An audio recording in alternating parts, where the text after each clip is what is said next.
Aujourd'hui, on va parler d'une chose assez particulière, j'ai envie de dire, parce que depuis quelques jours, il y a une campagne sur Twitter qui est vraiment des jeunes, on voit des jeunes, on voit des personnes de tout horizon qui se réunissent pour dire des mensonges à l'égard de la communauté musulmane ahmadiyya. Et depuis quelques jours, hier soir, même hier, avant-hier, on a vu que les personnes, c'est souvent des Pakistanais, c'est souvent des personnes dont les parents sont pakistanais, originaires du Pakistan. Et aujourd'hui, justement, on va parler de toutes ces allégations, de toutes ces interrogations que ces personnes lancent à notre propos.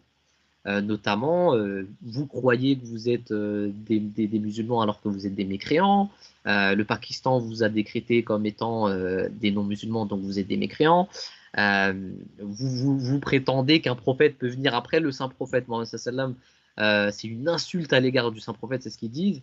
Donc, toutes ces personnes, on les a invitées. Sur Twitter, il y a une équipe qui est en train de justement partager ce lien. Et j'espère qu'il y a certaines personnes d'entre elles qui sont en train de nous regarder. Sachez en tout cas, je voudrais vraiment dire un message avant de commencer l'émission, que vous avez la possibilité de nous écrire et qu'on n'a aucune rancœur envers vous. Sachez-le très bien. Vous avez la possibilité ici de nous écrire. Nous, on n'a aucune haine. On n'a aucune haine envers qui que ce soit. Que vous soyez musulman ou pas, ça n'est pas la question. Donc, vous avez la possibilité de le faire. Vous voulez parler, vous avez la possibilité de nous poser des questions directes et on répondra à votre question. Parce que sur Twitter, vous savez, c'est difficile.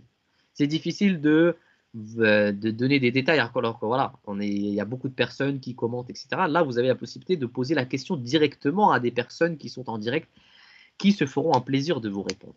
Djangissa, on va commencer par vous parce que vous avez été l'une des premières personnes sur Twitter à répondre à ces personnes. Vous avez vu le développement, d'ailleurs l'évolution que ça a pris déjà au Pakistan et que maintenant ça commence à se répandre ici aussi. Je vais vous laisser la parole, Djangissa. Pourquoi déjà pourquoi est-ce qu'on est déclaré non-musulman? On ne comprend pas très bien. Pourquoi on est déclaré non-musulman? Pourquoi ces personnes s'acharnent autant contre l'Ahmadiyya au Pakistan et maintenant ici dans les pays occidentaux, Djangissa? Assalamu alaikum wa rahmatullahi wa barakatuhu. Merci pour l'introduction, etc. C'est un grand honneur pour moi d'être ici encore une fois.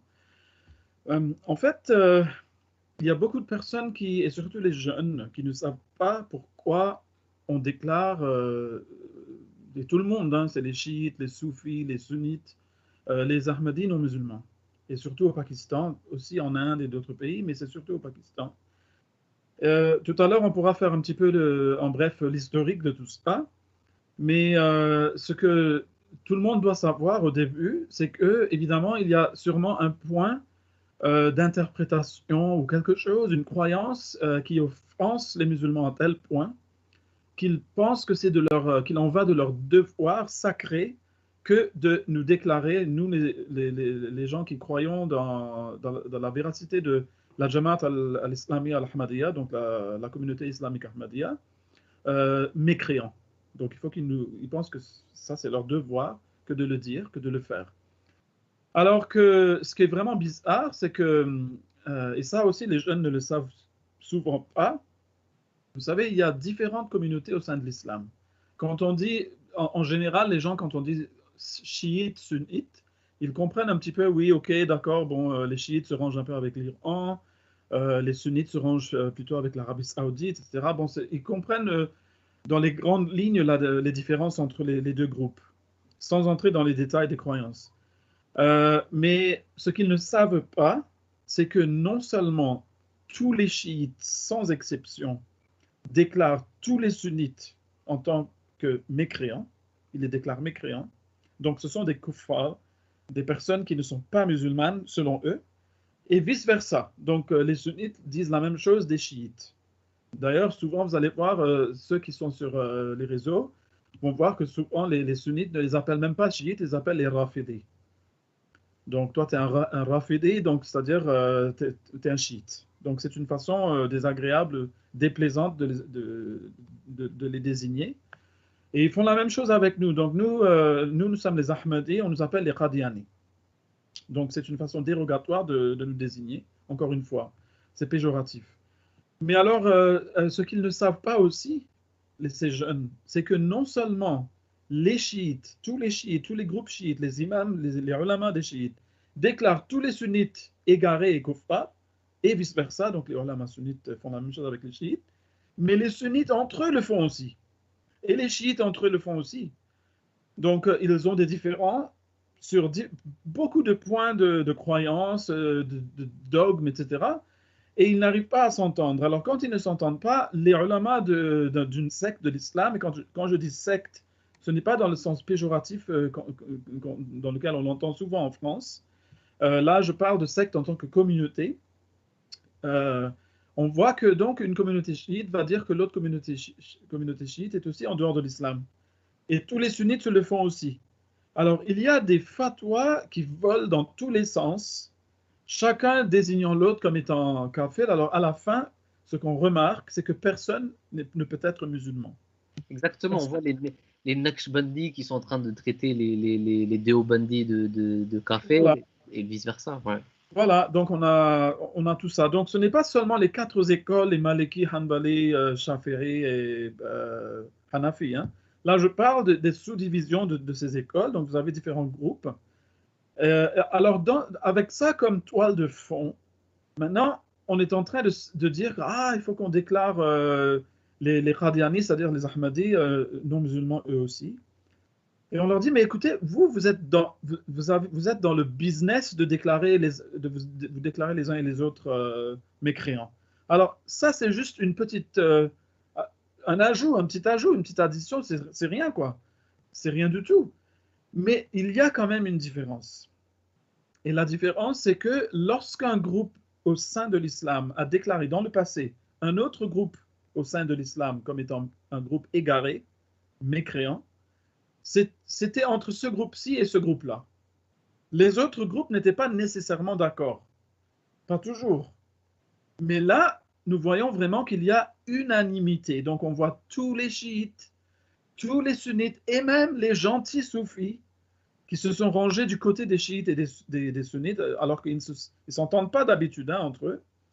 Mais là, ils s'entendent à merveille, c'est la famille idéale. Tout le monde a oublié et a balayé sous le tapis toutes ces fatwas qui déclaraient qu'ils étaient mécréants les uns et les autres. Et maintenant, ils ont tous dit, voilà, nous sommes d'accord que l'Ahmadiyya est définitivement une communauté égarée, une communauté de kufr. Justement, Djangis Sab, ce que vous venez de dire, ils le reprennent comme un argument pour dire que vous êtes vraiment des kafirs, parce que là, tout le monde s'est réuni pour dire que vous l'étiez. Qu'est-ce qu'on peut dire à ça là? Mais justement, voilà, c'est ça le truc. Puisqu'ils ne s'entendaient jamais sur rien. Et maintenant, tout à coup, ils s'entendent à merveille. Alors, il y a deux possibilités, hein, soit l'une, soit l'autre. Soit que vraiment nous sommes, mais alors les pires des égarés, et que même des gens qui sont ennemis sont obligés de s'entendre sur ce fait, ou bien qu'ils sont en train vraiment de démontrer qu'eux-mêmes, ils sont tous des égarés, et tous les égarés se sont rejoints entre eux pour s'en prendre à la communauté qui, elle, est vraie. Alors maintenant, la chose qui est vraiment stupéfiante, hein, mais c'est absolument stupéfiant, c'est que le prophète de l'islam avait dit quelque chose, c'est un hadith que tout le monde connaît, quiconque connaît un peu de l'islam va connaître ce hadith. Alors il l'a dit, et ça a été rapporté dans différents livres, souvent avec des petites divergences, mais grosso modo, voici ce qu'il a dit. Il a dit, les Juifs se sont divisés en 71 sectes. Okay? 70 d'entre elles sont allées dans le feu et une seule était sauvée. Les chrétiens, quant à eux, se sont divisés en 72 sectes. 71 étaient dans le feu et une seule était sauvée ou sauve. Il dit, quant à ma communauté à moi, elle va se diviser en 73 sectes. 72 d'entre elles seront dans le feu et une seule sera sauve. Alors les compagnons ont dit, Man ha'ula ya Rasulallah, sallallahu alayhi wa sallam. Qui sont ces gens-là alors dans cette secte sauve-là? Et il a dit, alors dans une version, il dit, Ma ana alayhi wa ashabi, ils seront debout sur la même chose sur laquelle nous nous tenons, moi et mes compagnons. C'est-à-dire qu'ils suivront la même chose que nous, ou ils seront dans la même condition que nous. Mais dans une autre version, il dit, c'est la jama'a. Alors maintenant, souvent, on voit ça chez les sunnites souvent, ils disent que la jama'a, ça veut dire la majorité. Mais le prophète venait de vous dire que la majorité serait dans le feu. C'est 72 contre 1. Alors maintenant, sans entrer trop dans l'historique à ce stade, on peut y revenir. Ce qu'on a vu, c'est que pour des raisons politiques, et c'est toujours pour des raisons politiques, de temps à autre au Pakistan, quand ils ont des problèmes au niveau du gouvernement, ils essaient de détourner l'attention du peuple et ranimer un petit peu l'affaire Ahmadiyya. Parce qu'ils savent que les gens ils connaissent le truc de l'unanimité sur notre takfir, etc., la déclaration que nous sommes des égarés, etc. Donc ils le savent et ils savent que c'est une question très très sensible. Alors ils utilisent de temps à autre cette question. Mais alors au Pakistan, là, il y a un moment dans l'histoire du Pakistan qui était vraiment incroyable. Parce que c'était en 1974, sous pression venant de la part de l'Arabie Saoudite, on a appelé le calife et le dirigeant, donc le chef spirituel de la communauté islamique Ahmadiyya, à l'Assemblée nationale du Pakistan, où on lui a donné, soi-disant, une chance pendant 2 semaines de présenter son affaire pour montrer que non, nous sommes vraiment musulmans. Alors que les autres, ils disaient que, écoutez, nous, on veut vous déclarer non musulmans, mais on vous donne une petite chance. Hein. En fait, c'était perdu d'avance parce qu'ils allaient voter avec un certain... Il fallait juste un quota de vote. Et le quota était déjà dans le camp anti-Ahmadiyya de toute manière. Donc, de toute façon, on savait où irait ce vote.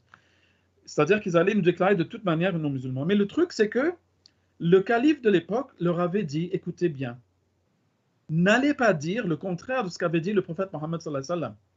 Il a dit 72 seraient dans le feu et une seule serait sauve. N'allez pas dire maintenant que nous, toutes les sectes de l'islam, on est d'accord sur une chose et il y a une seule qui a tort. N'allez pas dire ça. Mais c'est ce qu'ils ont dit, en effet. Et ça a été publié dans le journal Nawa & Waqt, un grand journal au Pakistan. Ils ont dit que toutes les sectes, les 72 sectes qui sont considérées musulmanes, sont d'accord sur ce point, que l'Ahmadiyya est une communauté de kuffar. C'est une communauté égarée. Et tout le monde doit être content et tout le monde doit être heureux à propos de cette nouvelle. Bon, je le dis en résumé. Hein. Mais ils ont dit littéralement, les 72 sectes qui sont considérées musulmanes sont d'accord que cette une secte-là n'est pas musulmane. Alors, ils ont réalisé la prophétie du prophète Mohammed sallallahu alayhi wa sallam. C'était tous les chiites, tous les sunnites et les soufis, tous ensemble. Ils se sont rangés et ils se sont dit, c'est nous, les 72. Et ils ont dit, les 72 ont raison et une seule a tort. Et le prophète sallallahu alayhi wa sallam a dit, 72 auront tort et une seule a raison. Alors qui va-t-on croire? Va-t-on croire les ulama des chiites, sunnites et soufis ou va-t-on croire le prophète Mohammed sallallahu alayhi wa sallam? Je laisse ça aux téléspectateurs donc pour qu'ils puissent réfléchir un peu là-dessus.